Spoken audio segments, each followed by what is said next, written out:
Big story here. Not seeing it talked about anywhere other than maybe OutKick. The first round of the NCAA tournament set the highest ratings in NCAA tournament history.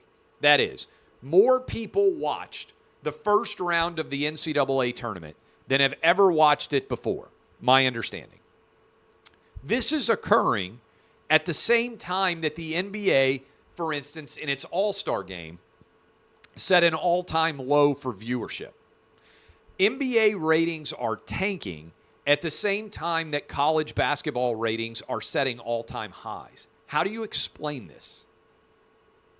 I don't think it's because basketball that basketball is suddenly really popular in college and not popular in the pros. I think it is about the NBA embracing a woke agenda and turning off everyone who has traditionally been a fan of the NBA. I tweeted a stat. I couldn't believe it. 23 million people, I believe it was, watched the 1993 All-Star game in Salt Lake City, NBA.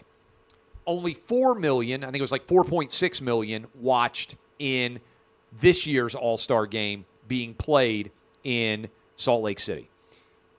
In 30 years, the NBA All-Star game lost 80% of its audience. Why is that? I think a huge percentage of that is the woke agenda. I think that they have alienated, the NBA has, a huge percentage of their audience by going all in with woke politics. I also think load management disrespects fans, right? There are a lot of people out there, you want to take your kid, you save up, you get to go to one game, and then the best player doesn't even play. And I think Charles Barkley said, if you don't play and you're healthy, you should have to go sit up on the concourse and pose for photos and sign autographs the entire length of the game. And I agree with him. You're an entertainer. People paid their hard-earned cash to come watch you play.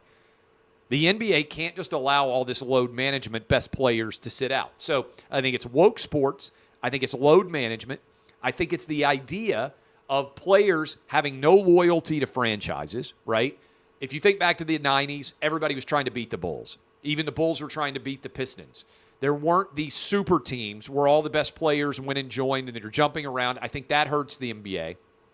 And I think there's also a culture of disrespect for fans, right? How often do you see a story from an NBA game over the last few years where a player who's making $30 million a year is upset over what a fan sitting courtside says and demands that that fan be kicked out of the game? How often do you see stories like that boil up? When I was a kid growing up, the idea was the NBA is fantastic, right? NBA fans are fantastic, right? That was their tagline. And everybody wanted to watch. I don't remember any athlete in the 80s or the 90s in the NBA having any political opinion at all. I didn't care. I didn't care what Michael Jordan thought about anything. Scottie Pippen, Shaq, Charles Barkley. They're all entitled to their idea, but they were trying to grow the game. I think the players have lost touch with the reality of where their money comes from. And I think this is a big deal as we look at what's going on. But what I would challenge you with is, where are the NBA propagandists? Where are all those NBA fans out there who've been trying to argue, well, all ratings are down. That's why nobody's watching the NBA anymore. It's certainly not true in the NFL. But now we have direct basketball ratings numbers. College basketball is setting all-time highs for its biggest games, and the NBA is setting all-time lows. So it's not basketball. It's the way that the basketball is presented and the disrespect and the woke agenda that is carrying the day in Adam Silver's NBA, in LeBron James's NBA, and frankly, the American sporting public is saying, we've had enough. My gambling picks. Everybody needs money right now because the Joe Biden economy is crap, because the Fed just raised interest rates by another quarter point, because everything is more expensive because inflation is still sitting at 6%. And so I have, tap the vein, boys and girls, 8 winners for all of you. I will shortly be leaving to go to New York City.